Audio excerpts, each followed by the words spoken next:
my stitchy friends, and welcome back to my channel. Today I'm going to do a little bit of a stitch on my new chart, which is called Happy Village by Heaven and Earth Designs. And I'm off to a good start. As you can see, I've started on the top left corner and I've got quite a lot done. This chart is a regular size, I believe. And I started working here by filling out the first page, which doesn't seem to be very big. The page is, this is 25 count fabric, and the page width is all the way from the left to the right here, and just one square down from what I've actually finished. Just a quick recap on, I did an overview video of this chart last week, just a little rundown of what it was and what I was using and how I was going to begin. So most of this chart at the beginning is just the 310 black, although I substituted that 310 black for the anchor black, just because I thought it'd give a little bit better coverage. And I decided to start in the top left corner and work in blocks, although now, funnily enough, I've decided to divert a little, as you do. And I've started doing a couple of diagonals. So I went and started a diagonal up here, up down this, so onto the second page on this side, and I'm continuing with a diagonal down here. So I'm going to continue working down this way, I think, because it's kind of easier for me to get down to here, given that camera angle, which can be a little bit awkward. I have to lean forward to get to the actual stitching. But fortunately, I'm in quite a good sitting position at the moment, which isn't always the case. I recently got a new couch, which is a lot better for my back, actually. It's a lot sturdier, a lot firmer. The couch I had before was getting a little bit saggy, and that doesn't do a lot of good for your back, to be honest. If you've got back issues or back problems, which I do have some, so it was nice to be able to get a couch that's a lot firmer. It's not the most comfortable couch in the world. You can't sort of lie down and just sink into it. But since I do most of my stitching on the couch as opposed to at a desk, I feel like, well, you've got to have your couch to suit your lifestyle, whatever it is you use it for, whether it's lounging around, lying on it, sitting on it. I tend to try to sit as upright or comfortable as I can to be able to reach my stand and my stitching, so it's working well. Probably is not as comfortable for the rest of the family, but hey, as long as it's comfortable for me and my stitching, right? That's what's important. Priorities and everything else. So let's see where we go. Now there's a lot of dark colours going on in here. It's nice to actually come back to doing another diagonal. I sort of have a bit of a love-hate relationship with diagonal. Sometimes it works really well, and other times I just hate it. I don't know what contributes to that. Probably nothing at all. Just the fact that sometimes we get tired of things and sometimes we don't. But I haven't done diagonals for a little while now. I'd moved on to doing blocks, and that's kind of where I stayed. Now looking at where I've got to so far, you can see these cute little trees are peeking out here already. Isn't that sweet? I thought that I was never going to get to that when I was working on the black at the top. So I'm really happy about seeing, because it's actually nice and relaxing to be able to do the one color. I was chatting about this with people the other day. I was saying the one color is nice if you don't want to concentrate too much and you actually want to go and watch TV at the same time. Yeah, fine. It's great to do the one color. But if you want to actually do something that's more interesting, you do want to, and visually more interesting as well. You want to get to the good stuff, right? You don't want to just be endlessly seeing black or the same color the whole time. That's my thoughts anyway. I know some people vary in their tastes. They might hate doing blocks of colour, and other people love it. So it really is down to personal taste. And somebody said to me not long ago, doesn't it frustrate you to have to keep threading your needle all the time when you're doing like rows and parking? And I said, it's funny you say that, because if it did irritate me or bother me, I obviously wouldn't be doing it, right? I mean, if there's a method that you don't enjoy, you wouldn't do it. And because I continuously thread my needle and work in that fashion, it obviously indicates that I'm comfortable with it and that I'm perfectly okay with doing a few stitches and letting my thread hang and then rethreading my needle. I'm obviously perfectly okay with that, because if not, but that, you know, there are days or times when I'm not in the mood for it as much, and I might pick up a piece and go to an area that doesn't need quite so much, doesn't have quite so much confetti, doesn't need so many thread changes. Like if you look down here at this section, this was crazy. There's like one thread of every color in every hole along here. So you're constantly, if you're going to do that entire row, you're constantly threading your needle, reparking your thread and letting it hang, and you kind of have to be in the mood for that. I will say that you do have to be in the mood for that, because sometimes I just give in because I'm too tired. I don't have the concentration, or I just can't be bothered, basically. There will be days like that. Moods are not consistent, so I do take that into consideration as well. So I think what happened to me was I was doing this, and then I felt like by the time I'd got from this part, the middle of the tree, the top of the tree down to here, I was mentally exhausted. So I came up here and did a whole section of black. And that's kind of how it works. It's give and take. You do what you feel like doing at that particular time. I think everybody kind of does that in one way or another. So many people pick up a whip and then they put it down and think, I'm not going to stitch on this one today because it's not working for me today, not in the current mood that I'm in. And then other times they will pick up like a really complicated piece and think, right, let's get some work done on this. Let's get all this confetti blasted away. I don't want to make mistakes with my parking here, because I'm known to occasionally park in the wrong place, and that's not good. That is not good. But once I started getting into these colors, I'm not sure how vivid they look on the camera, but to me, in reality, they're pretty vibrant. Camera can be up to all sorts of tricks to try and get the right levels of brightness and contrast and saturation and color at the same time can be a bit tricky. But I think it looks, once I got into those blues and teals, I really liked them. Thought they looked great.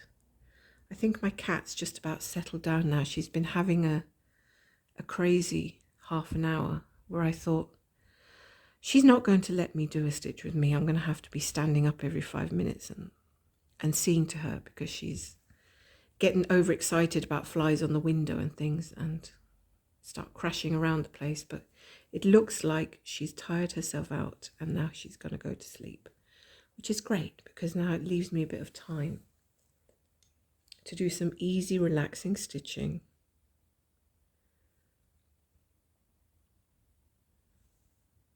And this is the most relaxing craft I have. Well, I also do knitting. Knitting I do, and knitting can be relaxing, but I don't find it generally as relaxing as cross stitching, and I'll tell you why. Because the patterns that I tend to choose for my knitting always tend to have complicated rows, and very recently I started a mosaic. Actually, it's a crochet pattern, it's not knitting. I started a mosaic pattern for crochet. I've not ever actually done a mosaic crochet design, But I had some lovely cotton yarn, and I thought I'm going to give this one a go. And I chose white with a contrasting lovely blue, medium blue. And it was so complicated to have to keep counting. I don't know how familiar people are with crochet terminology, but there was a lot of post stitches and back post stitches. So you basically stitch into a few rows below your row or a few rows behind your row. And then you have to count quite a bit, skipping across the row. So there is a lot of counting involved, to be fair. And I was doing this and thinking, I'm mentally exhausted after about half an hour because I've done nothing but think about the counting. So it's not the most relaxing because it's like work. You're working at something. And if there's a lot of counting involved in cross stitch, it can pretty much feel the same way. But when you take things back a pace, like I'm doing now, and I'm not rushing and I'm not trying to get things done in a hurry, it's a bit more relaxing, even though I've just hit a little bit of a awkward spot. It's going to get a little bit easier when I get further down the diagonal.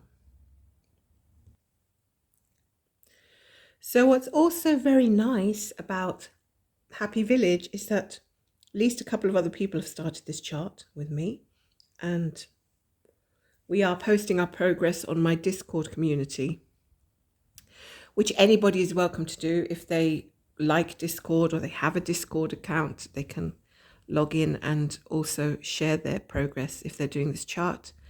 I know there is another lady doing it as well. I think it's Needle Kim. She's doing some videos of this chart as well, done Stitch with Me's. So you can check out her videos too. I don't know if there's anybody else I think some people might be intending to start this chart but haven't actually got round to it. I pretty much just rushed to the post. I didn't I didn't hesitate, let's say. I just completely ran towards my my purchasing of flosses and fabrics and everything. Actually, I had the fabric already, so that was easy enough. I didn't have to. So it wasn't difficult to convince myself to start, right? Because all I had to do was buy a few flosses. So how could I say no, really? This was just, it was in the cards. As soon as I saw this chart, I said, yeah, I have to stitch this. Sometimes you look at a chart and you say, I like it, but I'm not hugely drawn. It might grow on me, and then you kind of stick it in your wish list or whatever, or you just put it to, some part of your mind for a possible stitch at some point in the future. And then other times you look at a chart and you know that you just have to have it. And you also know the difference between having the chart and maybe stitching it at a future date, or actually having the chart and stitching it right now. So there's all those possibilities, and all depends on how much you're in love with whatever it is you have purchased. But it's really sweet when you're watching a floss tube video and you hear people saying, I just had to start this, I didn't have any choice. It's like, makes you giggle, doesn't it? Because you do actually have a choice, but sometimes when you love a chart so much, you get that feeling that there's just nothing else that can stop you. There's literally nothing that will stop you. Yeah, it's quite funny. So no regrets with starting this chart. The only thing I can say is it has kind of interfered with my rotation. As soon as this is just ridiculous. As soon as I get settled into a goal-orientated rotation, I start bringing new things in. I don't know what it is. It's just really weird. And I said, well, now that's going to make it difficult for me to get my stitch along done every day, or to get the amount of stitches that I need to get done to finish it. Not that it's going to be impossible now, because I don't have hundreds of whips or anything on the go. but it just means that there's a little more thought that has to go into what I'm actually working on. But then I keep getting drawn back to this one as well. So what I'm thinking as a possible going forward, this sounds like, well, plans are not changing really too much. But what I thought I would do is I would still be trying to keep up with my Astro Cat Heaven and Earth Design Stitch Along in as much as I possibly can. And by saying that, it means I'm not going to stress over it. That's the one rule. No stress. As soon as I start thinking, I'm really stressed about this, it's just going to go into a cupboard. So I'm not going to stress about it. I'm just going to pick it out and try to get my stitches done. And if I don't, I don't. And then I'm going to work on any other pattern that I fancy working on. And that's it. As simple as that. Because sometimes I just have to go back and simplify the rules again.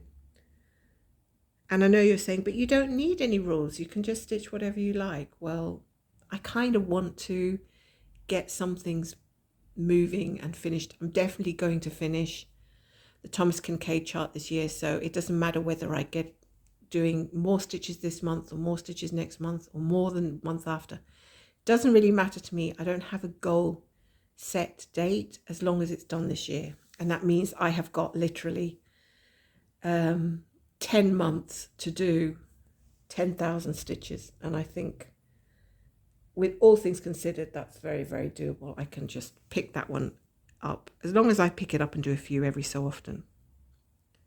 This year, I think I'm okay with that. I don't want to be doing that one every day now, to be honest. And also, my husband noticed this. He said, whenever you get close to the end of a chart, you tend to just drop interest, or you fall back, or you kind of avoid it. I said, well, if I'm avoiding doing a chart because I've nearly finished it, it's not intentional. I don't actually realize that that's what's happening, probably. And he said, yeah, you just seem to take longer and longer and longer the less stitches you have left to do. And I said, really? Well, I hadn't noticed that. Oh gosh, now I've got a knot at the back of my work. Isn't that typical? I just had to pause there to cut off a knot that had formed, but it looks like it was outside my diagonal, so I'm not going to have to worry about getting a new thread. So I'll just continue. And that one, which one is that one? Just hold, please. 1, 2, 3, up. Ah, okay, that's that one. Put that one to one side, and I will continue with this green 3051 colour that I have here. I've completely forgotten what I was talking about now. Completely and utterly. I think I was talking about not stressing about getting goals done, which is why I always like to call them tentative goals or wishful thinking sometimes. But what I do try to do is make sure that I don't overestimate, because things do happen and things do come up in life. And if you overestimate how much you're going to get done, it can kind of leave you feeling a bit disappointed. So don't overestimate. Just take it easy. I was saying that last night. Take it easy, take it easy. So I'm kind of enjoying this diagonal approach at the moment. If you're a brand new person to stitching or to HAED, you can always get some really good diagonal stitching tips and help from some very good teachers on FlossTube, and I'll just name a couple. Don't know exactly which videos. I think they've got quite a number of videos on the subject. One of them is Needlebug Karen. She does some great tutorials on diagonal stitching and various ways to diagonal stitch, and the other one I can recall is Brian Blitz Stitch. He also has some fabulous videos on diagonal stitching. There is also the lady from Thread the Needle, so if you look up Thread the Needle, you will find that she also does a form of cross-country diagonal stitching and can explain it to you in more depth and more detail.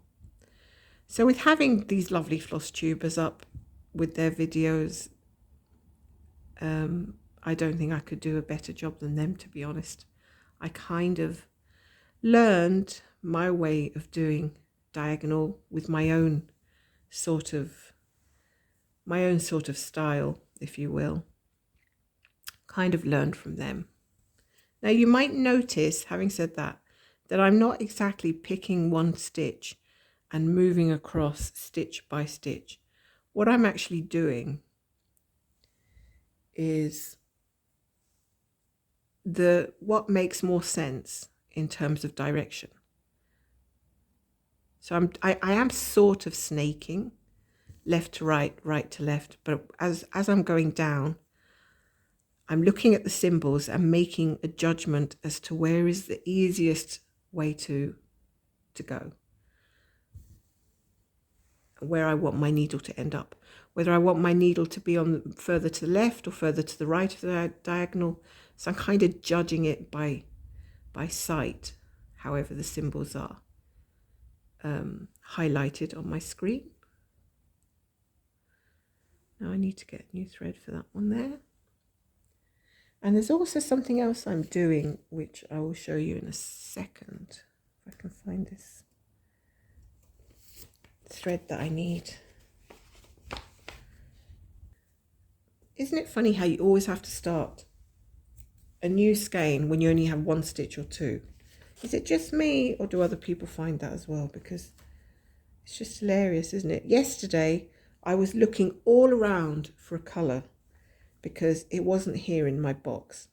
And I thought, well, I was so careful making sure that I had every colour. Why is it not in my box? I was so very careful. And then I realised after about 20 minutes of kerfuffle going up and down into my drawers and cupboards and looking for this colour, thinking, I know that I purchased this colour. Why isn't it in with the rest of the colours? And then I found that I couldn't find it anywhere. So I had to go and steal it from, I had to go and steal that colour from a different whip, so to speak. Then I came back, and when I finally settled down, I realised that there was only one stitch. And it was a dark colour as well, around a lot of dark colours, in the middle of a lot of dark colours. And I thought, my God, I could have just like mowed it down, you know, after all that. So yeah, I was disgruntled. And then I thought, well, you know, at least I've got it now. I've got some of it, which I stole from some other whip somewhere. At least I have it now in the box for next time. But isn't it just typical? I've just totally messed up my skein here, so I'm trying to sort it out before putting it back into my box here.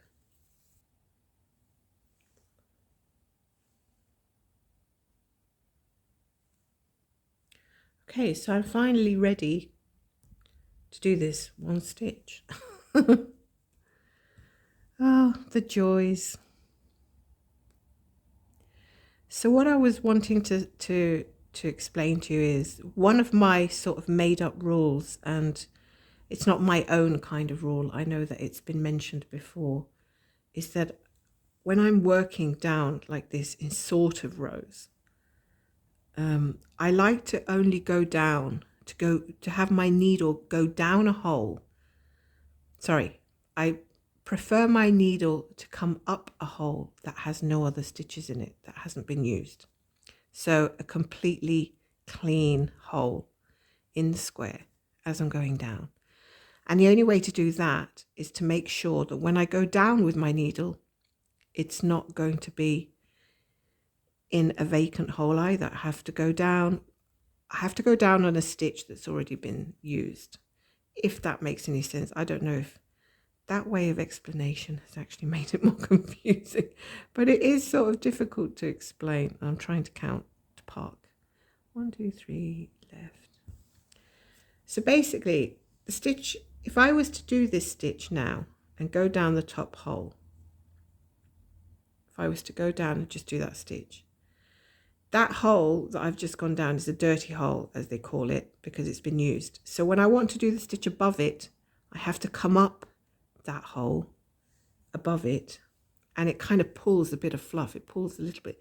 Sometimes it can even fray the thread.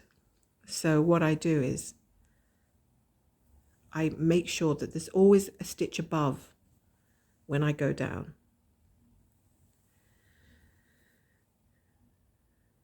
And I think you'll be able to see as I'm going along. That's basically all I do. I just see I can go down this stitch, and there's a stitch above it. That's fine. But coming up, I like to come up a clean hole. I think I'm done with this colour, so I'm going to bring it down. Not going to park it anywhere, and I'm going to snip it off, leaving a tiny tail. This has worked for me for months and months now. I just leave a tiny little tail, which is more or less in an area where I'm still stitching. As you can see, I'm going to end up coming down to this point, and that little tail there is going to disappear somewhere at the back. I don't look at the back very often, to be honest. Sometimes I dread looking at the back, but usually when I look at the back, I think, you know what, I've seen worse. I've actually seen worse. It's not fantastic. It's not going to win any competitions, but I have seen worse. And if I do feel that there are knots and things, I tend to cut the thread, or don't like to leave knots at the back. And if I start a thread with a tiny little knot, sometimes I go back ages after and see if it's possible to kind of snip it off or whatever. But yeah, always being a little bit more careful, but not completely obsessed, if you know what I mean. Just, I need it to be personally relaxing, so I don't want to spend my time fussing too much about the back or worrying about it. I've got enough worries without worrying about the back of a piece that's never going to be seen by anybody. And I know that the more traditional, I would even say old-fashioned approach is to have a completely clean back of your work. But we're talking about different kind of embroidery. This is very sort of rough and tumble. Tiny holes, 2 thick strands, and you're crisscrossing everywhere, multiple times. There is no way you can have a fantastic looking back unless you're completely obsessed. And it would take ages, so I don't see where that's going. Now I'm thinking I might just cut this thread now. It's a bit too short, and I've got loads of these stitches to go. So again, I'm going to go down, snip it with a tiny tip, and carry on. Yeah, there is just no room in my life for stressing about stuff.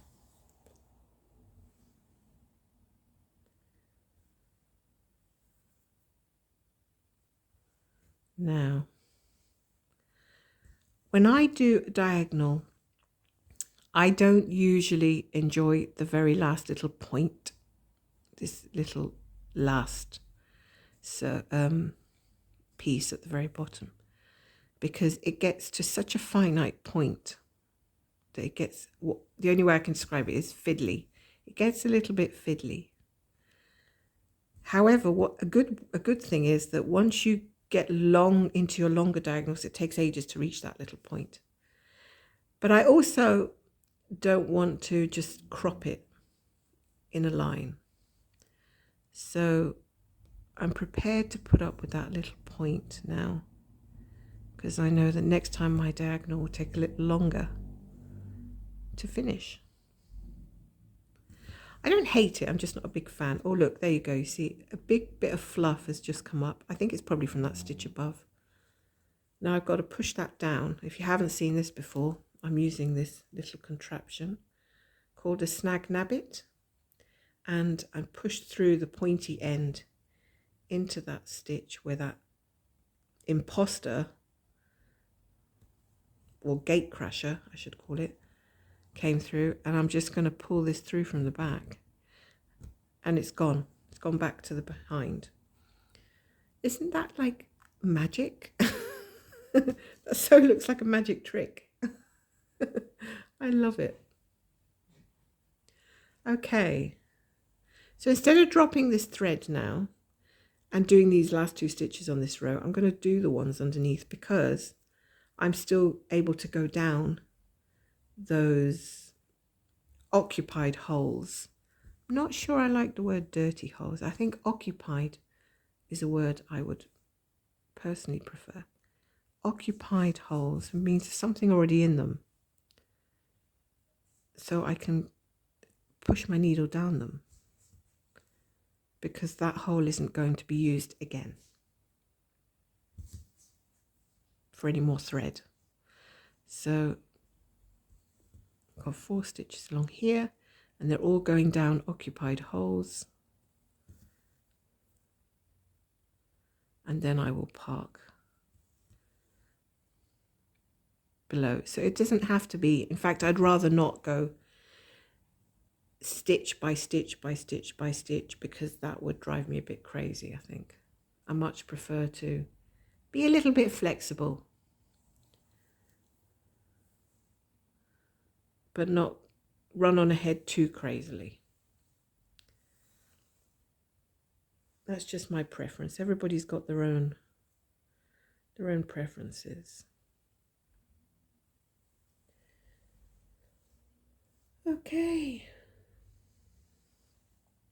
Well, it's been great that the sun has been shining since, well, yesterday we had gorgeous sunshine in the afternoon, and then it chucked it down at about 7 o'clock, earlier than that I think, 6 o'clock.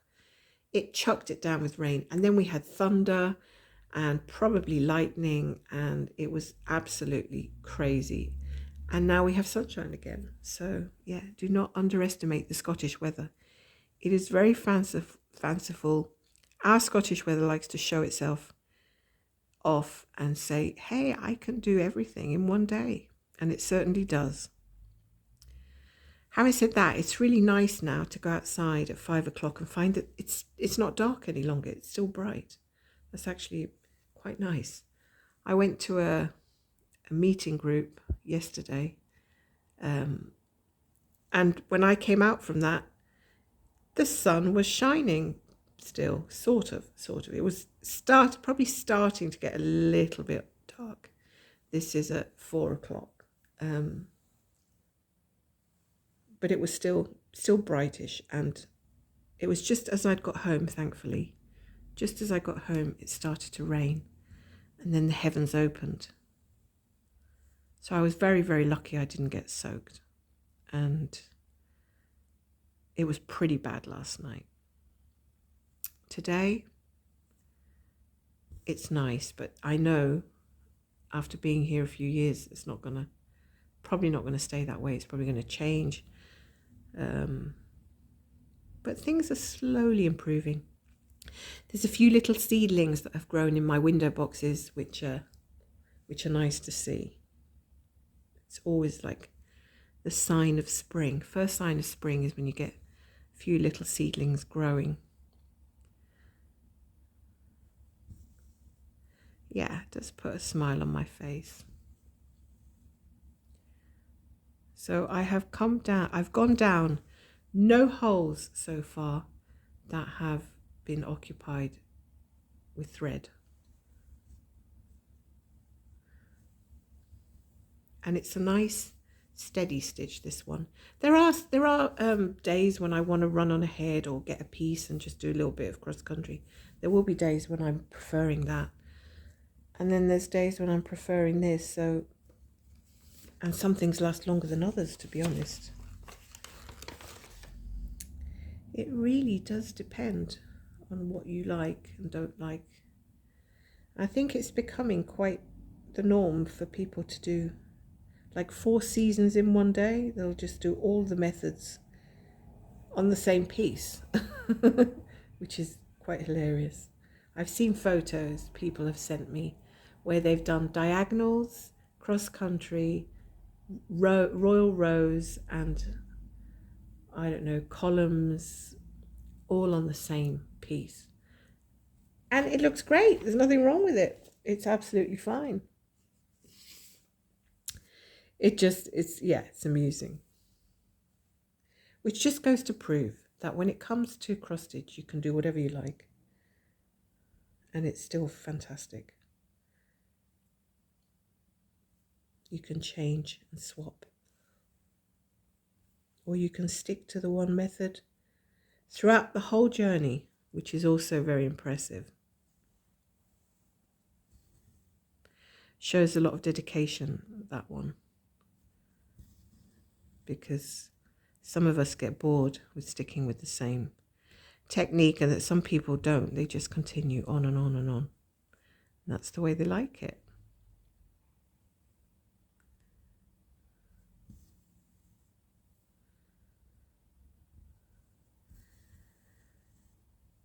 So I'm really happy to see that these little trees are showing. It means that it won't be long to go where I get to see some of the buildings there coming down.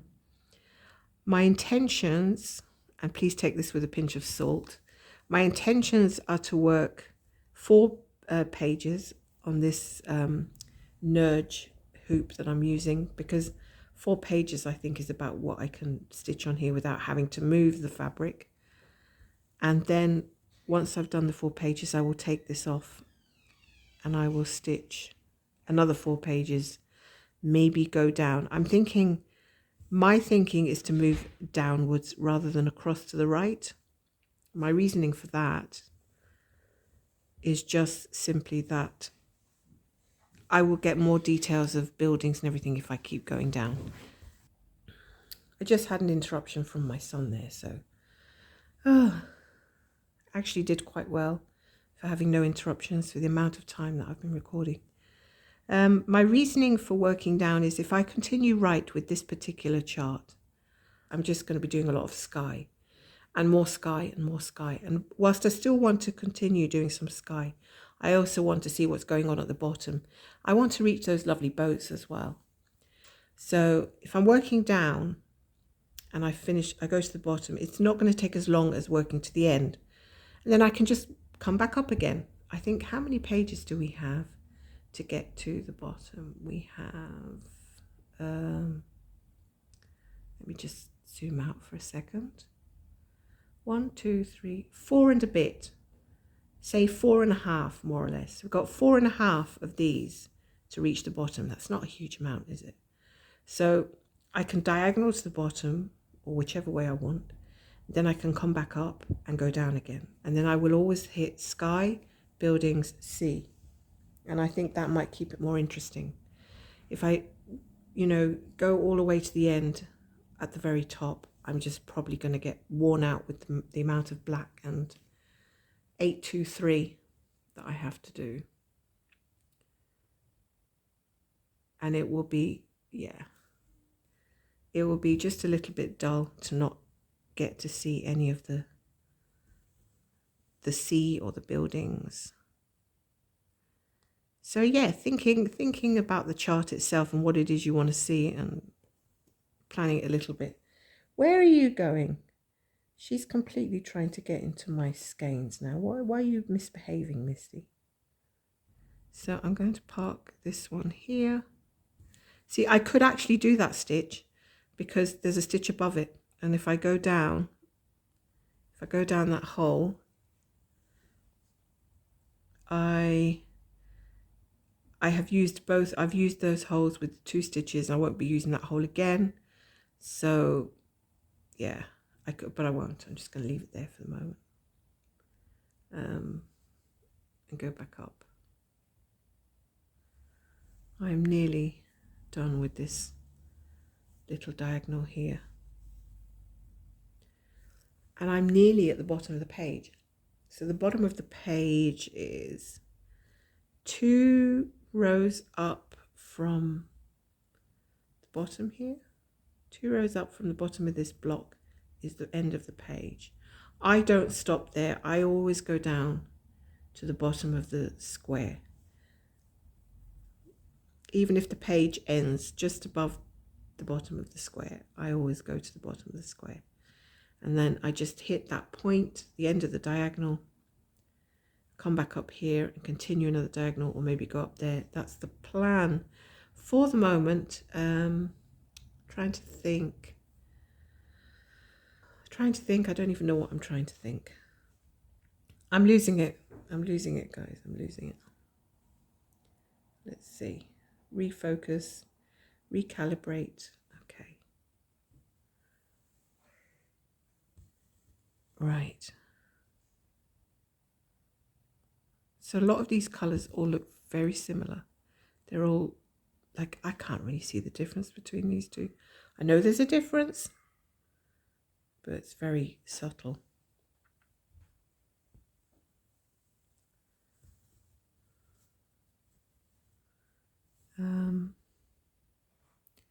Yes, so I was thinking, rather than squaring it off, the bottom of the page, I'm just going to continue my diagonals. So they'll be fairly long until I get to, just go back a bit here.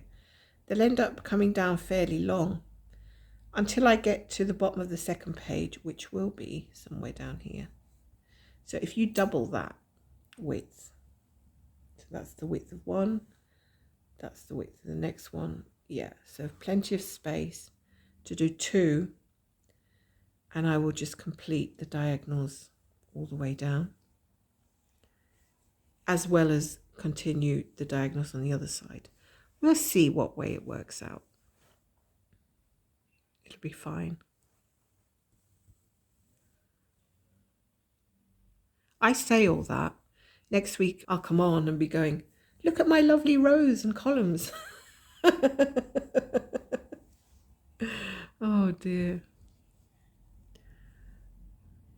That's so funny.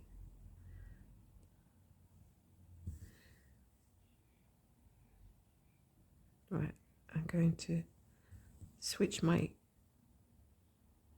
direction. I'm going to go from left to right.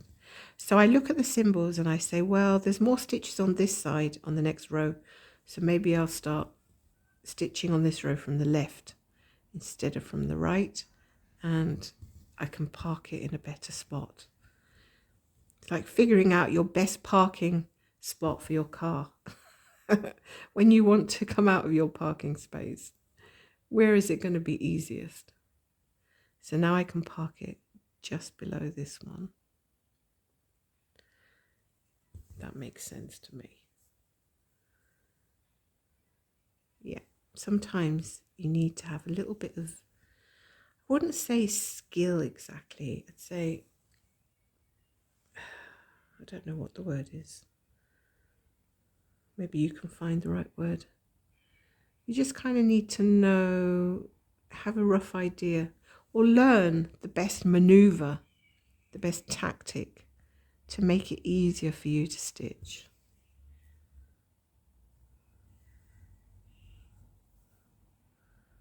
I'll park this one here. Oops. This is very relaxing. I'm going to end up snoring in a moment. I'm actually very tired.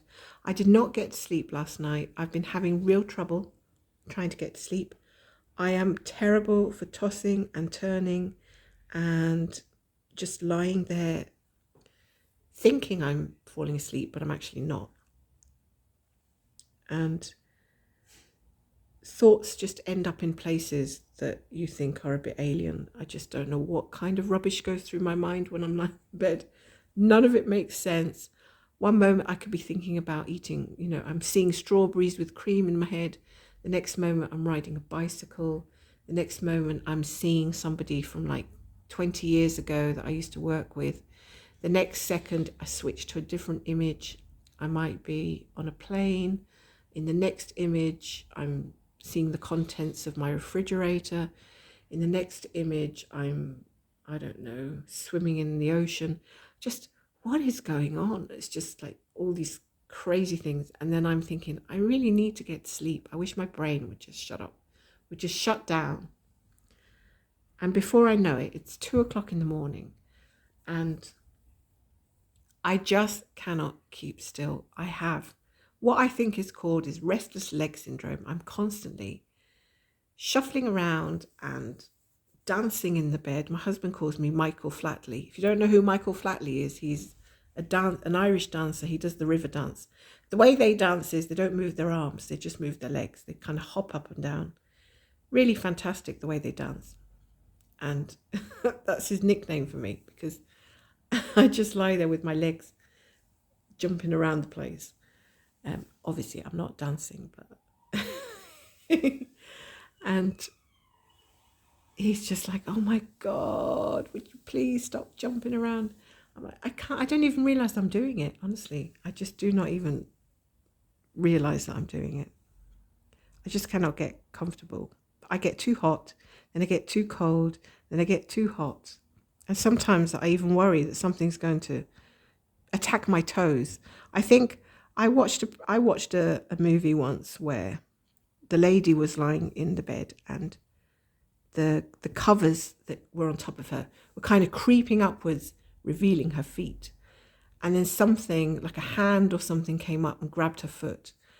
Oh my God, ever since that day I've seen that, I've never forgotten about it. And every time my feet get uncovered in the bed, that image comes into my head. And I see that woman, that hand coming up from behind the mattress, grabbing her toes. I think that's really what's causing the whole Michael Flatley dancing. I think it's the idea that if I keep my feet straight and they're uncovered, something's going to grab my feet. And I see that hand coming up. I mean, I'm not 6 years old, right? And this is what's going through my mind, 6-year-old kind of stuff. And I said to my husband, I can't leave my feet uncovered in case, something grabs them. And he just looks at me like, oh my God, how old are you? Like, seriously. And I'm absolutely serious. Like, I'm not kidding you. I am terrified that something's going to grab my feet. But I'm absolutely fine when they're under the covers. And there has been times I have been dying to put my feet outside that duvet because my toes have got so hot. I felt like they're going to explode. And I literally would still not take them out of the covers because I'd rather my feet exploded with heat than have a hand grab at them or something. There you go. That's my embarrassing personal story. It's told to the whole world now. You can all sit and have a good laugh at me. I absolutely don't mind. I don't mind if you sit and laugh at me. I enjoy that. It's funny. Yeah, I wonder if any of you have got some kind of crazy notion like that. And please share if you do, because I can do with a good giggle. But it's absolutely true. I tell my husband this kind of stuff all the time. I say to him, I'm absolutely scared that something's going to grab my toes. And this leads me on to another funny thing I've just thought about. It was the time we watched this movie called Final Destination. And I always say to my husband, let's watch this horror film or whatever. And he's like, no, it's not a good idea. You know what you're like. You get scared. You pretend that you're not scared, but you are. And you don't want to go to bed. And then you don't want to turn the light off. And it's like, no, come on. It's not going to happen. One day we watched this movie called Final Destination. Some of you are over the age of 40 odd. You'll probably remember there was a series of films called Final Destination 1, and then there was 2, 3, and 4. I don't know which one it was, but it was about people randomly getting killed in different ways. And it was really quite gruesome, to be honest.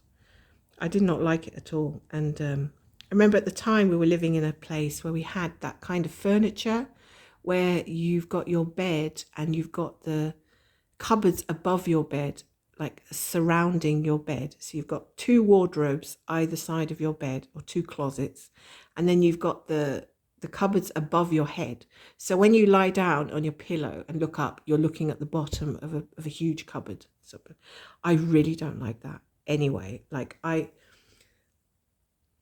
did not choose the furniture at the time. It's the way it was, and I really feel uncomfortable having like big heavy furniture above my head. I know that it's not going to fall down. It's not likely to fall down, but just looking at it up there and thinking, I hope those screws are really, tough and safe on that wall.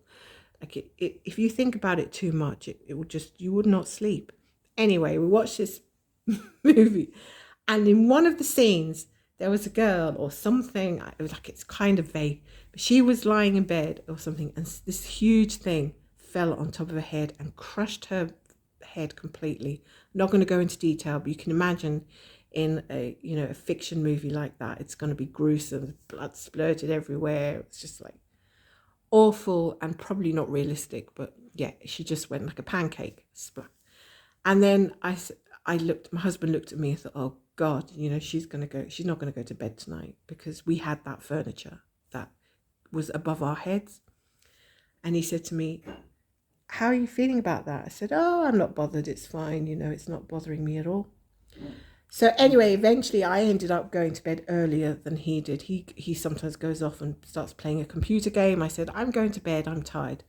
When he came into the bedroom, there I was lying the opposite way with my feet underneath the big cupboards and my head down at the other end. Basically, when he went to bed, I refused to switch around. I refused to be up at the pillow end. He said to me, I thought you were not afraid of that movie. I said, well, I didn't think I was, but every time I look up now at that huge cupboard, I can't sleep.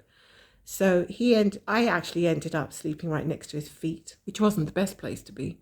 But I preferred that, sleeping with his feet in my face, than actually being underneath that big cupboard. That lasted like 2 days of absolute fear of having that cupboard above my head. After watching that movie, I so regretted watching it, to be honest. I said, I'm not watching any more of that stuff, because 2 nights I had to sleep with his toes stuck up my nostrils. Yeah, I tell you, this is what happens. I just pretend that I'm not afraid, and I'm absolutely terrified. So no horror films for me. No horror films for me. I've just said that whole story without doing a single stitch. Because I've gotten so into it. I know I'd make a mistake. Come on, I have to finish this diagonal before I go on to the next. Well, at least before I end the video, right? I've got to do this, And if you're still with me, thank you for staying and watching.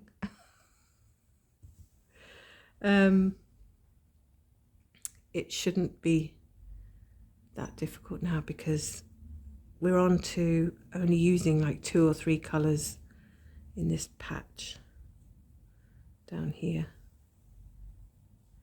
And I have to say thank you to all of those of you who voted in the little poll that I put up just randomly yesterday, asking you which one of my projects would you like me to stitch today. And quite a number of you answered or responded to that poll, so it was nice of you to do that. It gives me a little less of a headache trying to figure out myself which one I should do. I know I have been doing the Astro Cat recently, and I will come back and do more of that one. But it's nice to get the feedback. I have to apologise to those of you who voted for the other ones, which I'm not stitching at the moment, but obviously it makes sense to stitch the one that got the most votes, right? Because that is the reason for the poll at the end of the day.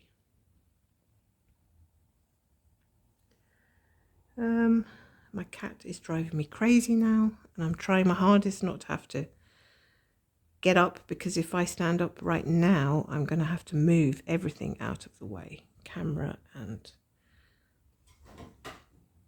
stitching, and she just likes to mess around as soon as I'm settled and start stitching.